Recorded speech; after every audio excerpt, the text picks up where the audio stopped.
el estado actual de la sociología es complicado.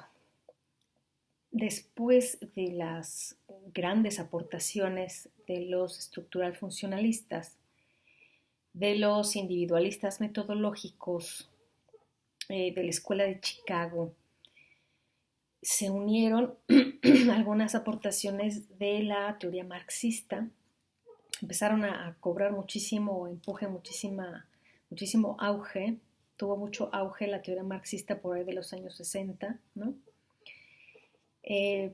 Sobre todo con la escuela de Frankfurt, ¿no? que empezaron a hacer ciertos análisis ideológico-culturales sobre el estado que guardaban las cosas después de la Segunda Guerra Mundial.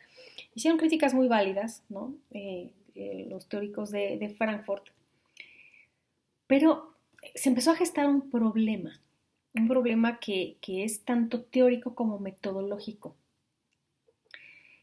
Toda la forma, digamos, positivista de ver a los fenómenos sociales empezó a ser muy estigmatizado y a la par surgieron o empezaron a cobrar fuerza perspectivas más cualitativas, más relacionadas a procesos, a construcciones sociales, ¿no? Donde se veían los fenómenos que iba a estudiar o que tiene que estudiar la sociología ya no se veían como algo objetivo, algo separado del investigador y que por tanto podía estudiarlo de forma neutral, ¿no? Se empezaron a criticar este tipo de posicionamientos y lo que hubo en la sociología como resultado de como desencuentro fue una gran dispersión, muchísima dispersión en teorías, ¿no? Digamos que desde Bourdieu en fechas recientes tuvo mucha fuerza toda la corriente posmoderna, ¿no? que parecía decir mucho y a la mera hora decía nada, ¿no? O lo que hacía también era ponerle nombres nuevos a las cosas que ya se habían explicado antes, ¿no? Y eso como que servía mucho para que algún sociólogo pues dijera, pues yo soy el de moda, ¿no? O sea, como que lo lanzaban así, wow, tiene nuevos términos, nuevos conceptos, quién sabe qué, pero realmente no se había descubierto nada, pero sí mucho rollo, muchísimo rollo. Son libros y libros en los que uno puede revisar y empieza a cuestionarse, bueno, ¿y qué es lo que me estás explicando? O sea, no se acaba de entender. El lenguaje se volvió como más oscuro, como más intricado, como más complicado y los fenómenos a analizar, pues básicamente no se explicaban o no se alcanzaban a explicar de forma así como más formalizada o más entendible, sino que a lo que abonaron muchos sociólogos después de las teorías marxistas de los 60 y 70, a lo que abonaron fue a la confusión, mucha confusión. Esta es la perspectiva de la sociología analítica. Más o menos por la década de los 2000, varios teóricos, científicos políticos y también sociólogos empezaron como a ponerse de acuerdo en una sola perspectiva para explicar, para entender y explicar fenómenos sociales. Y trataron de abonar ya no al discurso oscuro y enredado, sino a la claridad conceptual, a la formalización de metodologías, hasta hacerlas un poquito más uniformes, y no es que, no como que siguieran toda la misma regla, pero sí tener elementos comunes, por lo menos epistemológicos, para poder estudiar los fenómenos sociales. Entonces, a fin de cuentas, lo que caracterizó a la sociología después de los grandes desarrollos de la Escuela de Chicago y después de las aportaciones de las teorías marxistas, lo que predominó en el ambiente sociológico fue la desorganización, la confusión, una gran cantidad de investigaciones y de textos que decían muchas cosas y a la mera hora pues, no llegaban a ningún punto, ¿no? Y a lo que llama la sociología analítica es a poner orden en ese aspecto. Son básicamente, no quiero decir de herederos, pero sí comparten la postura ontológica de Max Weber, ¿sí? En cuanto al individualismo metodológico.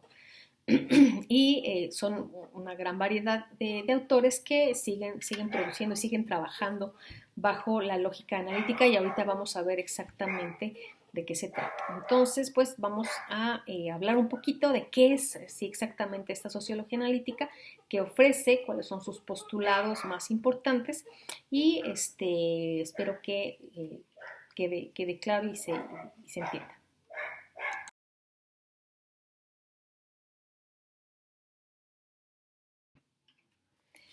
Karl Popper es un filósofo de la ciencia, epistemólogo, que fue muy importante, muy relevante a partir de la década de los 50 más o menos. Y se echó esta super frase, dice, para quien quiera promover la verdad y la ilustración, es una necesidad y hasta un deber entrenarse en el arte de expresarse con claridad y sin ambigüedades, aunque esto suponga renunciar a ciertos refinamientos metafóricos y sutiles dobles sentidos. ¿A qué se refiere Karl Popper con esto? Mucho se relaciona con lo que les decía del estado que guardaba la sociología más o menos en la época de Popper, cuando él cobró más fama, y en años subsiguientes, en donde lo que había era un relajo, un desorden, la forma de escribir, las teorías eran creo que más confusas que las de Talcott Parsons, había demasiada dispersión, no sé, como que no se respetaba ninguna regla, ¿no? En la investigación científica se cuestionaba mucho el carácter científico de la sociología y vaya, o sea, era bastante problemático el asunto.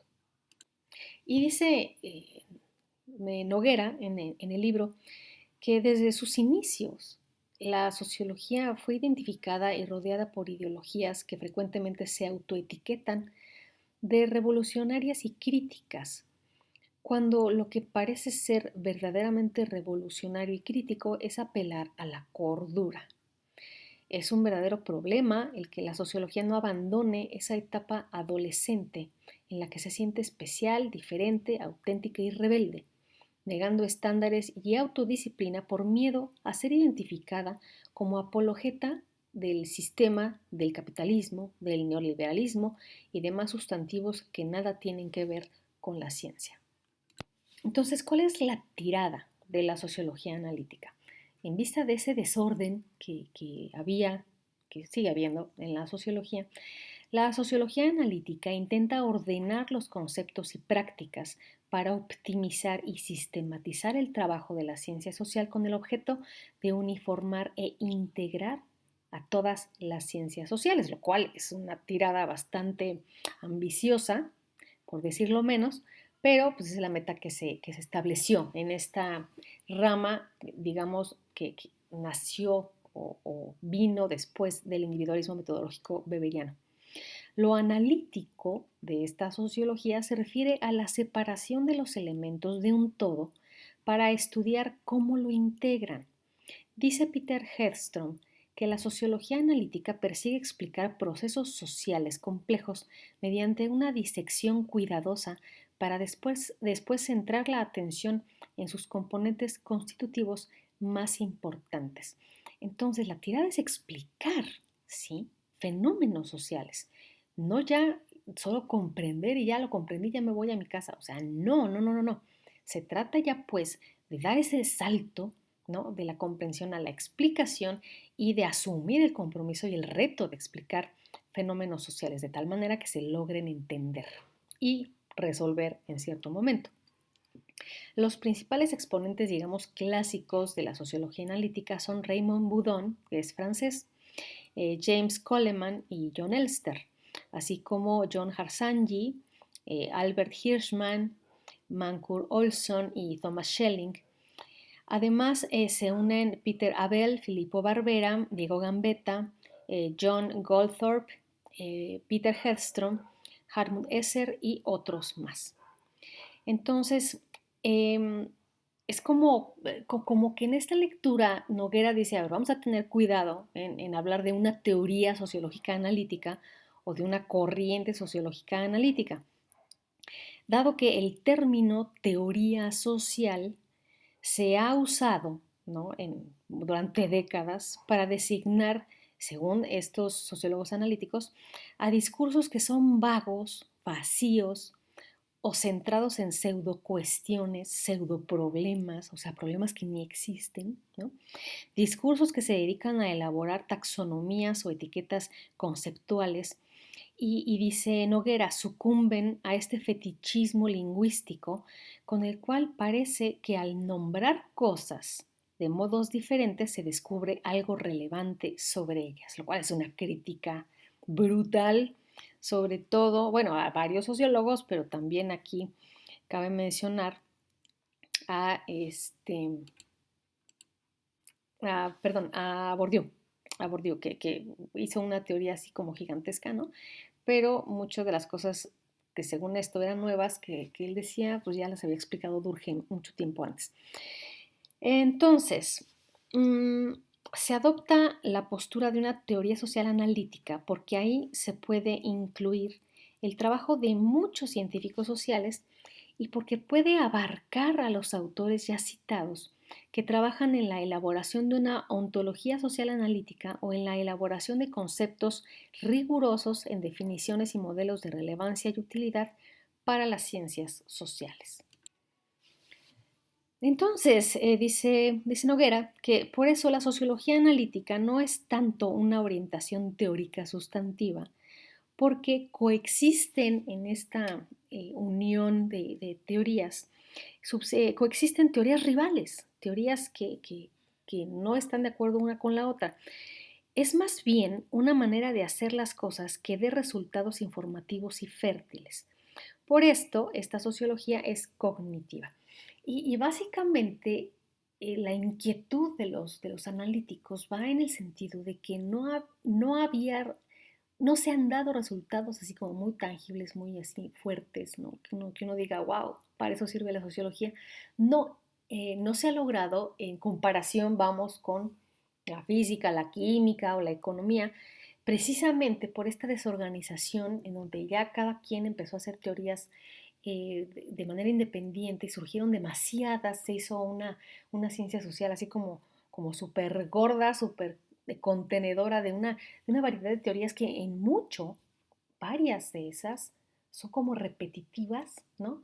Pero les cambian el nombre a algunas cosas y dicen, no, esta teoría es completamente nueva. Entonces lo que se hizo fue hacer montones de teorías que no llegaban realmente a resolver absolutamente nada.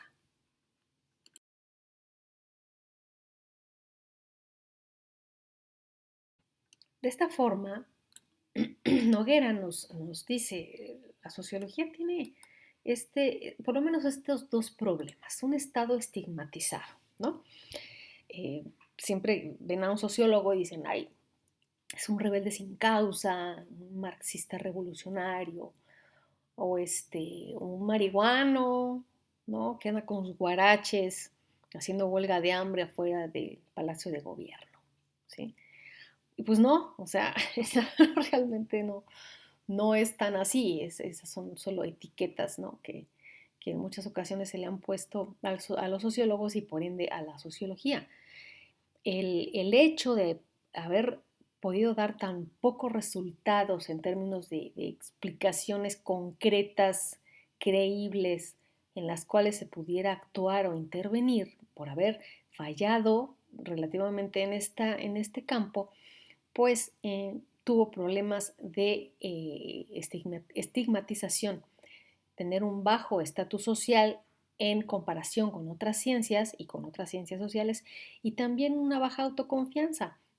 Si ustedes se fijan en la universidad, la gente que dice, no, pues voy a entrar a sociología es súper poquitita, porque dicen, no, pues esto para qué me va a servir, y yo qué voy a hacer con eso, me voy a morir de hambre, y una cantidad de cosas, ¿no?, que se piensan, porque en sí los sociólogos y la sociología como que no ha sabido, por esta desorganización, no ha sabido llevar al mundo, sacar así al público, decir, esto es la sociología, esto es lo que puede hacer, esto es lo que puede explicar, y por tanto abonar en su estatus y su confianza. Entonces ahí hubo muchos errores. Y otro problema muy importante es este estado preparadigmático. Un paradigma, vamos a decir que es un cuerpo sistematizado de prácticas o teorías que usan o que utilizan muchos científicos, y todos están de acuerdo en que funciona, ¿sí? Vamos a decir que es un paradigma. Y lo que sucede en la sociología es que hay muchas teorías y todas están pugnando por ser paradigma. Están peleándose los paradigmas marxistas con los paradigmas funcionalistas, se pelean con los paradigmas individualistas, y así es una peleadera. Entonces esto hace que haya poca unión, muy, muy escaso acuerdo entre los científicos sociales de qué teorías son las útiles, las que sí funcionan, las que sirven, las que me explican algo claro. Entonces, este estado preparadigmático es resultado, por supuesto, de esta dispersión de teorías, de conceptos, de trabajos que tienen unos una metodología, otros otra, y no hay uniformidad ni hay claridad en los resultados. Entonces, estos son dos problemas que señala Noguera que deben ser resueltos, y la sociología analítica lo que propone es precisamente resolverlos.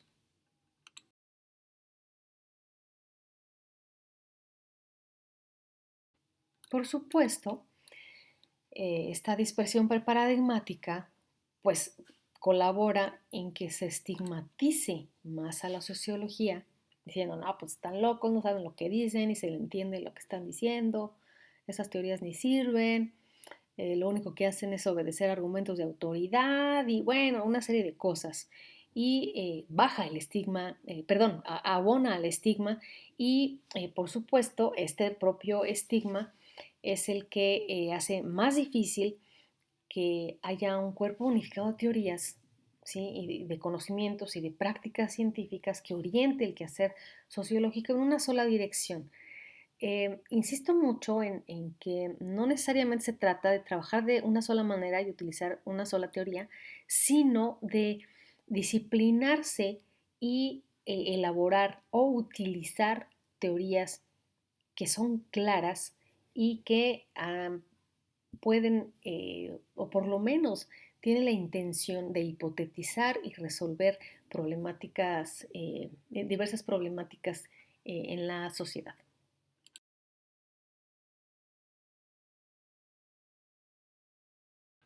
Y Noguera nos pone un ejemplo de esta dispersión preparadigmática, y que por supuesto ilustra muy bien lo que decía Popper al inicio, ¿no?, de la claridad. Foucault es un filósofo que todo el mundo lo ama, no sé por qué, la verdad, no le, todavía no le encuentro, a lo mejor sí, pues les gusta mucho y dice cosas muy padres, pero no le encuentro yo utilidad teórica. El ejemplo que nos da Noguera en la lectura se refiere al concepto de poder.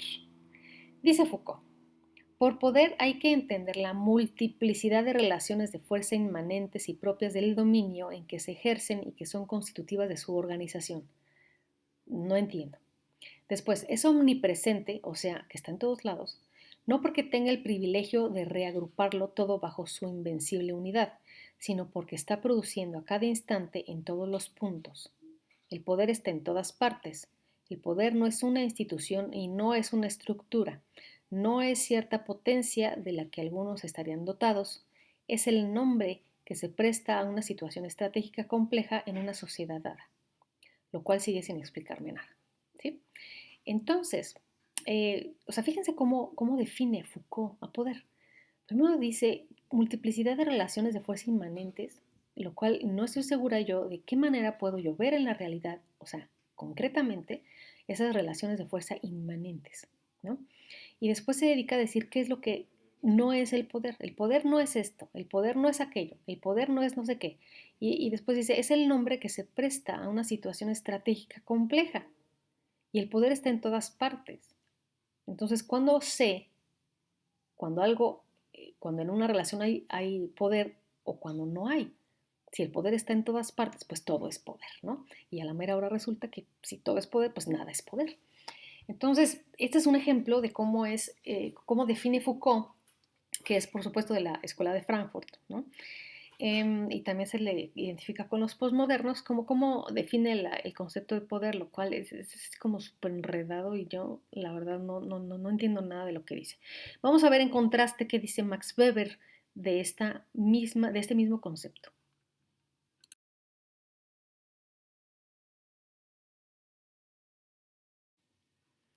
Poder significa la probabilidad de imponer la propia voluntad dentro de una relación social aún contra toda resistencia y cualquiera que sea el fundamento de esa probabilidad.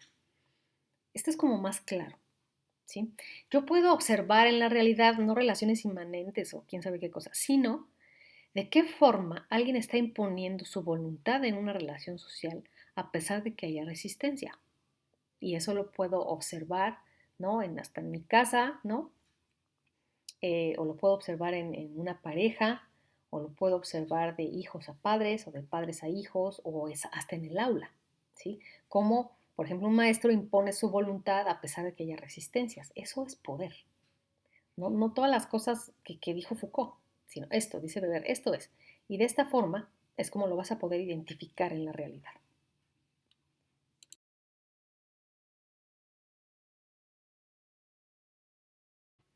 Y bien, entonces la sociología analítica dice, pues yo voy a proponer algo, no sé, más ordenado, más disciplinado, más entendible, que pueda rendir frutos y colabore para aumentar la confianza, la autoestima, desestigmatizar a la sociología en la academia científica y demás. Entonces, las propuestas que tiene la sociología analítica son todas estas: realismo y objetividad, la unidad de la ciencia como ideal, formalización lógica y uso de modelos, reduccionismo, explicación causal, mecanismos sociales, neutralidad axiológica, accionalismo, intencionalismo y racionalismo. Y vamos a ver de qué se trata cada una, así no un chorote así gigantesco, pero sí los elementos más importantes de estas características.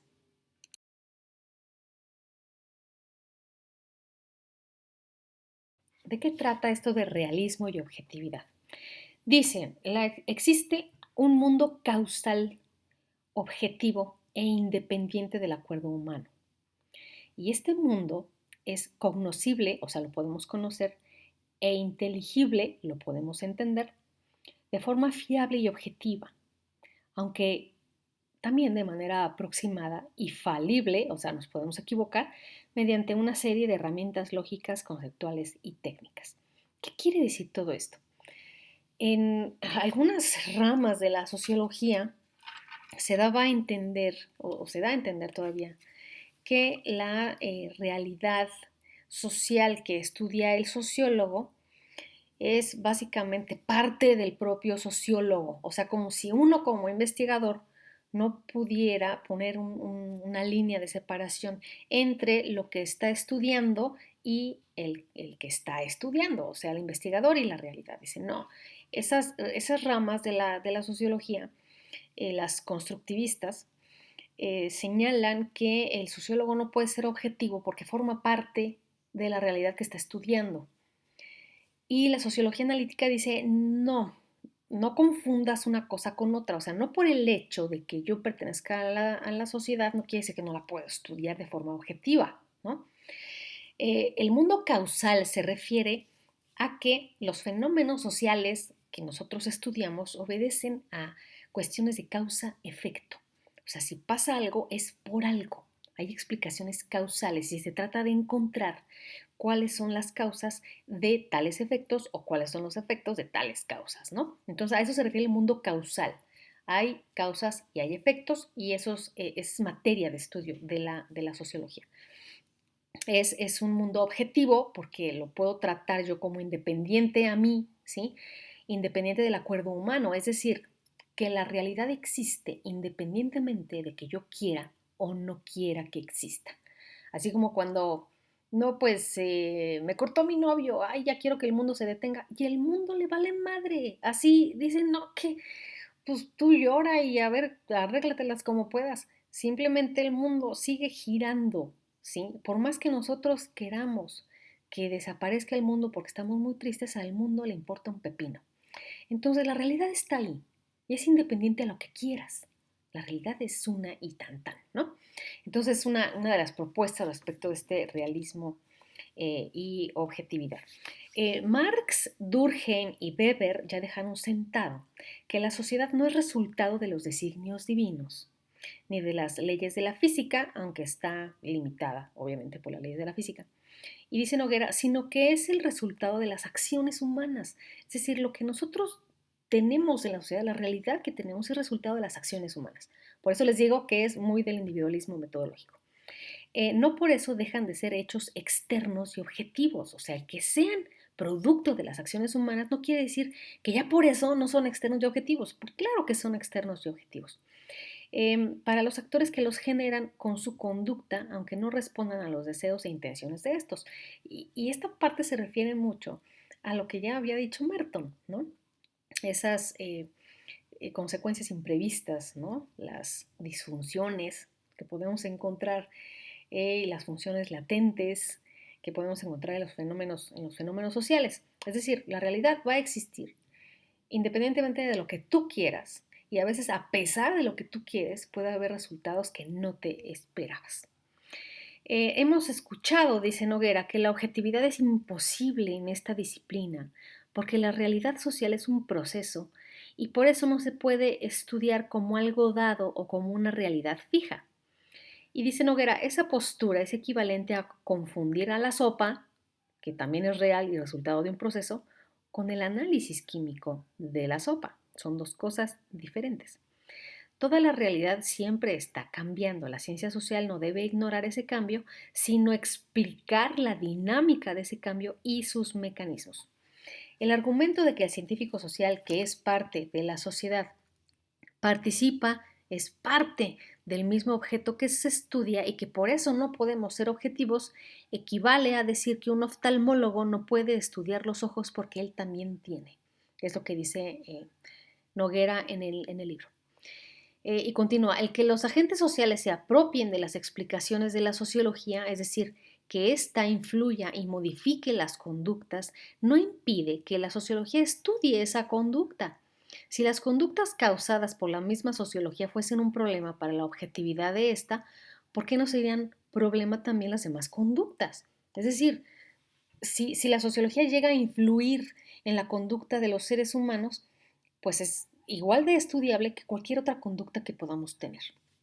Entonces critican a Pierre Bourdieu, que es un sociólogo muy famoso que no me gusta. Dice Noguera, entonces Bourdieu propone hacer una sociología de la sociología. O sea, imagínense el enredo. Por ser un campo de investigación interesante, dice él, ¿no? Pero la usan como antídoto para evitar los efectos de la reflexividad, el que el sociólogo se refleje en la misma realidad social y la altere. Pero entonces, ¿por qué no usar como antídoto a la sociología original? O sea, ¿para qué se hacen pelotas, no? La sociología analítica, entonces, es antirrelativista. Así que dicen, es que todo es relativo, Y la analítica dice, no, nada de eso. En el sentido de que esta sociología se opone al relativismo epistémico que señala que todos los discursos están al servicio de los intereses del poder o que son violencia simbólica, entre comillas. Pero quien sostiene esta premisa, o sea, Bourdieu, está al mismo tiempo emitiendo un discurso que puede ser emitido gracias a su posición de poder, mediante la cual ejerce su propia violencia simbólica. Por tanto, el chiste se cuenta solo, ¿no?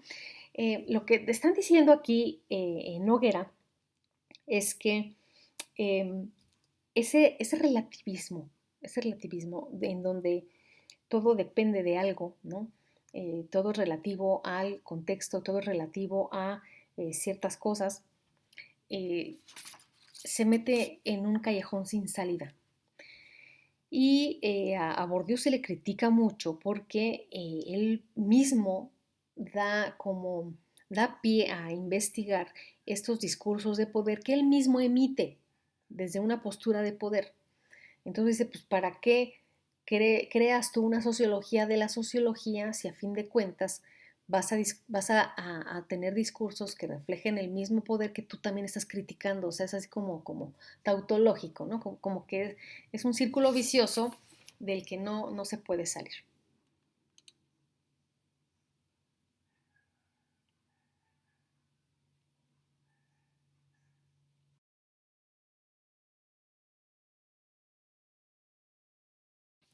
La unidad de la ciencia como ideal.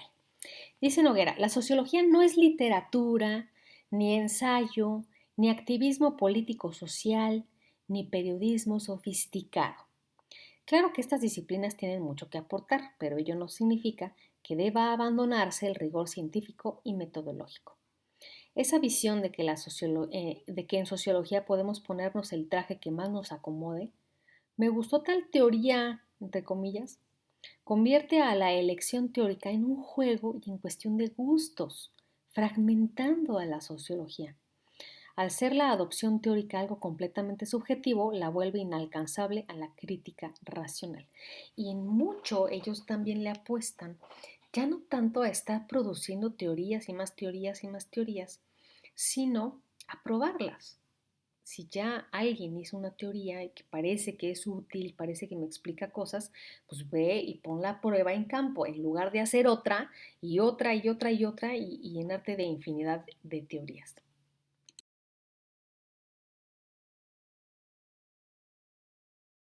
En cuanto a la formalización lógica y uso de modelos, la sociología analítica busca que las cosas se entiendan y que tengan consistencia lógica, que se entienda el discurso, que tenga lógica, que los conceptos se definan con precisión.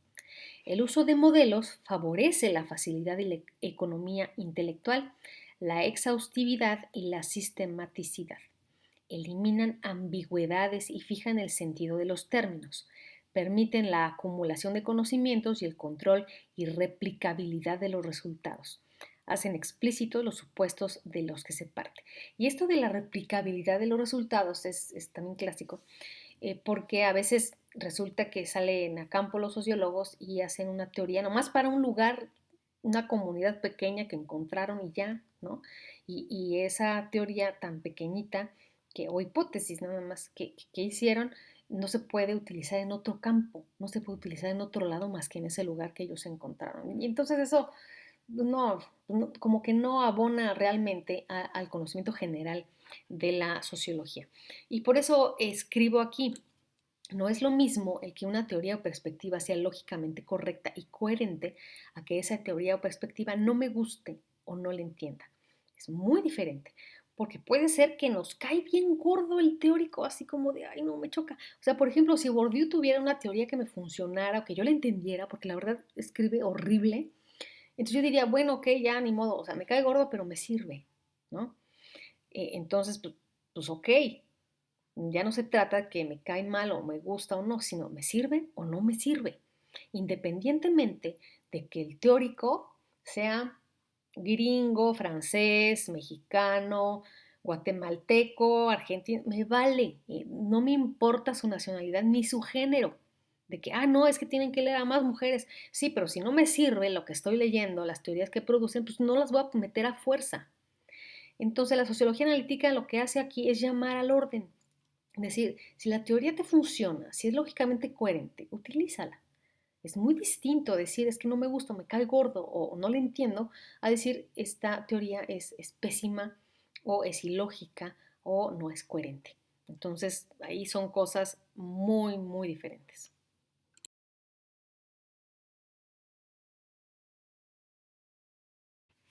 En cuanto al reduccionismo, Para la sociología analítica, los fenómenos macrosociales, o sea, así como estructurales, ¿se acuerdan? Son reducibles a fenómenos microsociales, o sea, individuales, favoreciendo la acción de las personas. Para poder explicar los fenómenos macro y que sean entendibles, necesitamos reducirlos o llevarlos al nivel micro, que es en mucho lo que decía Merton respecto de las teorías de alcance medio.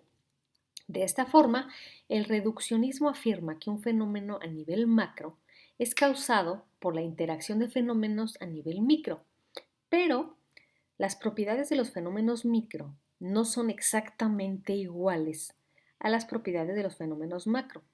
Por ejemplo, el hidrógeno y el oxígeno no tienen los mismos componentes del agua, aunque al combinarse resulten en agua. De ahí que abren mucho la puerta a las teorías de la complejidad que vamos a ver un poquito más adelante, donde dicen es que el todo no es igual a la suma de las partes. O sea, tener hidrógeno y oxígeno por separado no es igual a agua, o sea, tienes que combinarlo para obtener el líquido, ¿no? Lo mismo pasa en los fenómenos sociales. Una cosa es un linchamiento, ¿no? Que es un fenómeno colectivo de violencia brutal contra una persona que es muy posible que no se dé de forma individual, ¿sí? Entonces, esa conducta así como colectiva eh, es distinta a la conducta que se da de forma individual. O sea, una persona sola no va a llegar a linchar a otra. No es el fenómeno del linchamiento, en eso no consiste, sino en el fenómeno completo y complejo que se da a través del linchamiento, que es por la unión de un montón de conciencias individuales que se dejan llevar y ¡zas!, ¿no? Hacen una cosa espantosa que es el linchamiento. Entonces, las partes no es igual al todo. A esto se refiere entonces esta parte.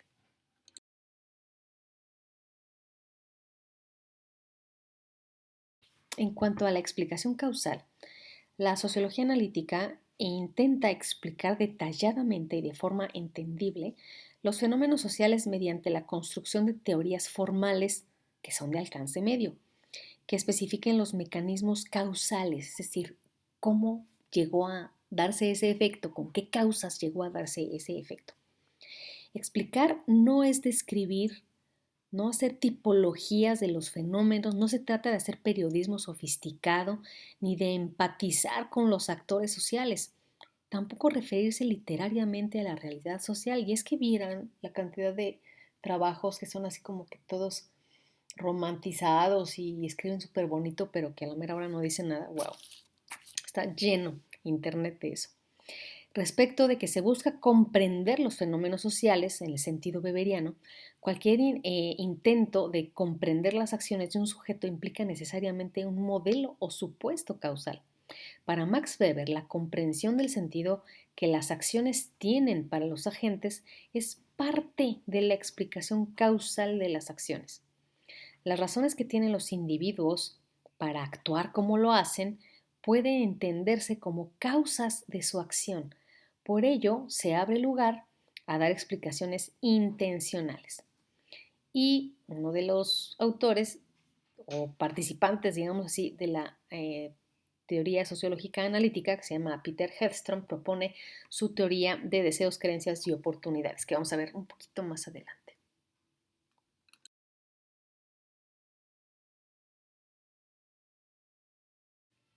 En cuanto a los mecanismos sociales, señalan que para poder explicar un fenómeno, la sociología analítica busca especificar los mecanismos sociales que subyacen en los fenómenos.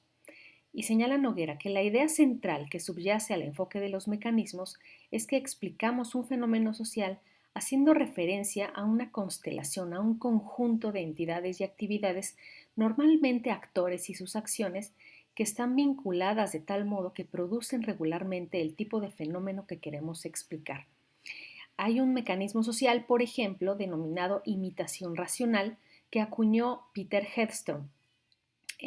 Dice este autor que el mecanismo de imitación racional se refiere a que una persona tiene ciertos deseos, creencias y oportunidades que lo llevan a actuar de cierto modo. Y las demás personas que están a su alrededor observan esa acción realizada y piensan que la hizo porque fue la mejor opción disponible entre un conjunto de otras actividades o de otros actos que pudo haber realizado, pero que esa acción que realizó fue la mejor opción de acuerdo con sus creencias, con sus oportunidades, con sus deseos. Por tanto, piensan, es racional lo que está haciendo esa persona, por tanto, voy a hacer lo mismo.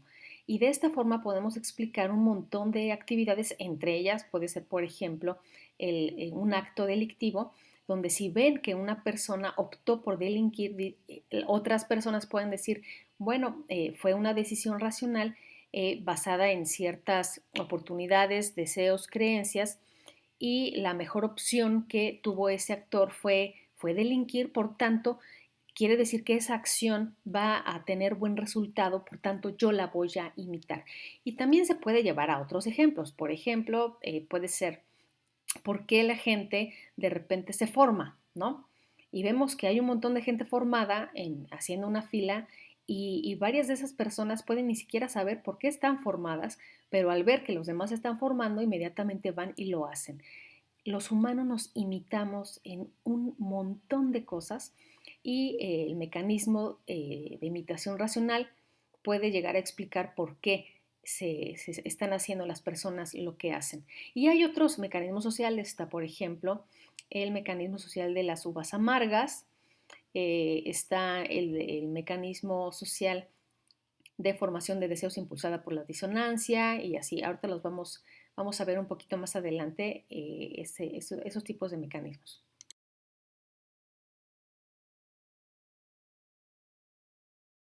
En cuanto a la neutralidad axiológica, la sociología analítica señala que los científicos sociales solemos cometer el error de mezclar los juicios de hecho con los juicios normativos o llamados también juicios de valor. Un juicio de hecho señala que el fenómeno X es efecto de las acciones Y y Z, pero un juicio de valor me va a decir que el fenómeno X es malo y es efecto de las malintencionadas acciones X y Z. Esta forma de denominar a los actos como malos o como buenos son juicios de valor que debemos desechar como científicos sociales. Se puede hacer ciencia social sin emitir juicios de valor, pero eso no impide que de manera independiente, así como que en nuestra casa, en el cafecito, los científicos sociales puedan hacer crítica social. Claro que la pueden hacer. Solo es importante no mezclar una cosa con otra, ni identificar a quien adopta una perspectiva analítica o científica convencional con un defensor del orden establecido o como un conservador de derecha.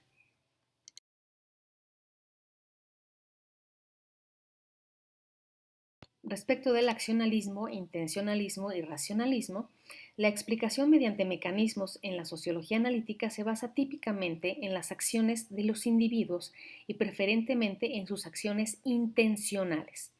Según la teoría de Hedstrom de deseos, creencias y oportunidades, señala que los individuos actúan, no son simplemente empujados por fuerzas sociales anónimas, y para que una teoría sea explicativa, debe tener en cuenta las razones por las cuales los individuos actúan como lo hacen. En otras palabras, el accionalismo se refiere a este tipo de teorías llamadas individualistas metodológicas, en donde se centra la atención en las acciones de las personas y sobre todo en las acciones intencionales, es decir, lo que pretendían hacer desde un inicio basándose en el uso de la razón. Esto nos puede recordar más o menos, ¿no?, a las funciones manifiestas y a las funciones latentes de Robert Merton, donde las manifiestas se refieren a aquellas funciones que eran intencionales, que para algo se creó una institución, para algo en específico, pero después tiene funciones latentes que eran los resultados inesperados. Pero se asume en este enfoque de los mecanismos sociales que los actores tienen ciertas intenciones y se basan en el uso de su razón.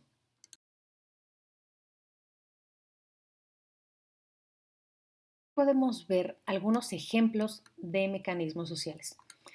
Ahí en donde dice D, B y A, quiere decir deseos, la D de deseos, B de beliefs o creencias y la A significa la acción.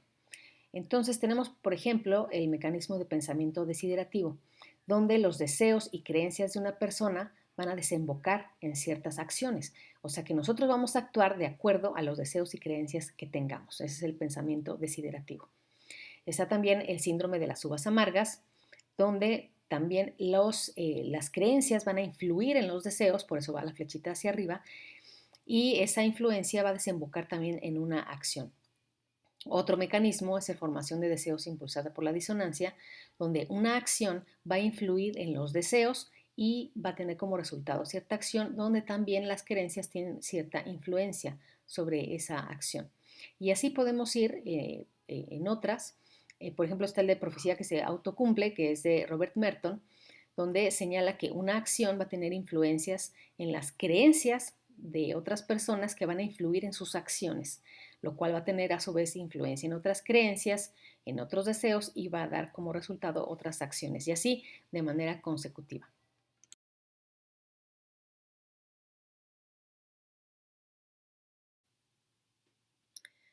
Como ven, entonces, ser sociólogo analítico no es cosa sencilla.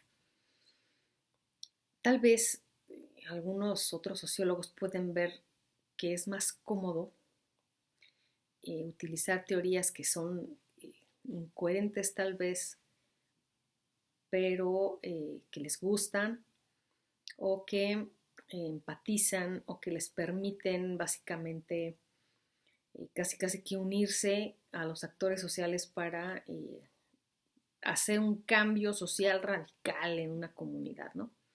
Esa no es la tirada, ni fue la tirada inicial de Durkheim, no era así como armar un ejército de sociólogos que salieran a combatir el mal, o sea, no. Y en eso se convirtió en mucho la sociología, en básicamente militancia, ¿no? Y eso preocupó a muchos teóricos. Y no es fácil ser sociólogo analítico porque te mete en el saco de tener rigidez, de tener fiabilidad, sí, falibilidad también, es decir, nos podemos equivocar, decir alguna tontería, ¿no? Y después ya dar marcha atrás, pero se puede porque es el comportamiento normal de la ciencia y no tiene que ser la excepción, la sociología. Entonces, pues sí, algunos sociólogos dicen, no, mejor uso esta teoría porque va más de acuerdo con mi ideología, con mis ideas, con mis ganas de hacer una revolución, ¿no? Y no, o sea, no fue la tirada ni en un inicio, ni jamás, ¿no? La sociología lo que busca es explicar fenómenos sociales, saber por qué hacemos lo que hacemos y por qué a veces lo que hacemos, nuestras intenciones tienen unos efectos que ni nos esperábamos, ni buscábamos, ni nos esperábamos y ni siquiera nos gustaron los efectos que tuvo una conducta, no sé, individual y colectiva, ¿no? Entonces, cerrando el punto, la propuesta de los analíticos es precisamente enfocar la atención en fenómenos microsociales, ¿no? Ya no irse a las grandes estructuras, mucho menos, y todo muy en coherencia con el individualismo metodológico weberiano. Entonces, es enfocarse en algo concreto, utilizar conceptos entendibles, utilizar conceptos que se puedan traducir en cosas reales, ¿sí? Eso es muy importante, porque dependiendo de cómo nosotros conceptualizamos algo o tenemos una definición de cierto concepto, va a ser posible o no va a ser posible que lo encontremos en realidad. Y es algo que vamos a ver también un poco más adelante a lo largo de su preparación como científicos sociales, de cómo es importante tener conceptos claros, entendibles, que nos van a ayudar a nosotros, mortales científicos sociales, a hacer una buena investigación que rinda frutos, que sea entendible, que ayude en cierta medida a mejorar en algo la realidad social, pero sin andar por las ramas, ¿no? Sin pensar que ser sociólogo es irse a sentar a una banqueta a filosofar sobre lo mal que está el mundo, ¿no? Eso lo hace cualquiera, sino que nuestra preparación como científicos, porque no se reduce además nada más a la sociología, sino se extiende a muchas ciencias sociales, que nuestra razón de ser como investigadores, como científicos sociales, va por el lado de explicar fenómenos, en su caso criminológicos, que pues, son sociales también, a dar explicaciones plausibles y a partir de esa explicación saber qué se puede hacer para resolverlo. Porque si yo no puedo explicar un fenómeno, no voy a poder intervenir en él. Y eso que quede súper clarísimo. Entonces, en la medida en que nuestras explicaciones sean fiables, tengan un soporte, si quieren matemático, empírico, qué sé yo, que sea plausible, que sea aceptable, entonces es como vamos a poder hacer una mejora a través de la intervención o de la ciencia aplicada. Espero que haya quedado claro de qué se trata la sociología analítica y pues nos vemos más adelante.